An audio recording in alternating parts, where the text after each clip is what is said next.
एक और अहम खबर, नारदा केस में गिरफ्तार किए गए टीएमसी लीडरों को घर पर नजरबंद किए जाने के कलकत्ता हाईकोर्ट के फैसले को चैलेंज करने वाली अर्जी पर सुप्रीम कोर्ट आज समाप्त करेगा। सीबीआई ने हाईकोर्ट के फैसले को चैलेंज किया है। ख्याल रहे कि टीएमसी से लीडर हाईकोर्ट ने गुज़िश्ता दिनों फिरहाद हकीम, सुब्रतो मुखर्जी, मदन मित्रा और शोविन चैटर्जी को नजरबंद करने का फैसला सुनाया था।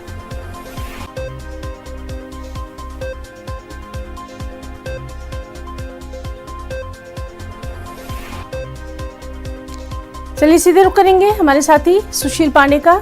सुशील, आज अहम फैसला नारदा केस में भी समाप्त होने वाली है, क्या कुछ इसके ताल्लुक से तफसीलात?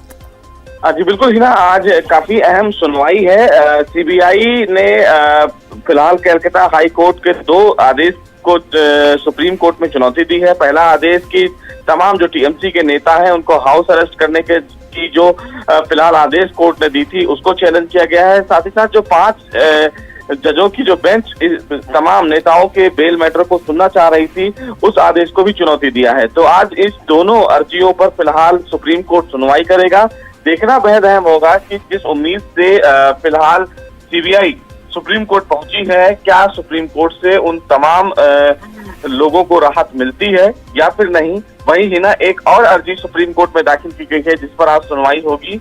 वो अर्जी है तमाम जो घर से बेदखल लोग हैं पश्चिम बंगाल में, जब इलेक्शन के बाद तमाम लोगों पर हमला किया गया तो वो तमाम पीड़ित परिवार फिलहाल ना सुप्रीम कोर्ट पहुंचे हैं। उन्होंने कहा है कि ऐसे में वहां पर एक एनआईए या सीबीआई से इन्वेस्टिगेशन करवाया जाए कि किस तरह पोस्ट इलेक्शन वहां पर कुछ लोगों ने वहां की जो जनता है उसके साथ मारपीट की गई है, वहां की महिलाओं के साथ जो शोषण किया गया है। तो उन दो अर्जियों पर आज सुप्रीम कोर्ट सुनवाई करेगा। देखना बेहद अहम होगा कि क्या इस पूरे मामले पर सुप्रीम कोर्ट से कोई राहत मिलती है या नहीं। जी सुशील, और लगातार अहम मामले पर नजर बनी हुई है। बहुत बहुत शुक्रिया अदा करना चाहेंगे आपका तमाम तर तफसीलात के लिए।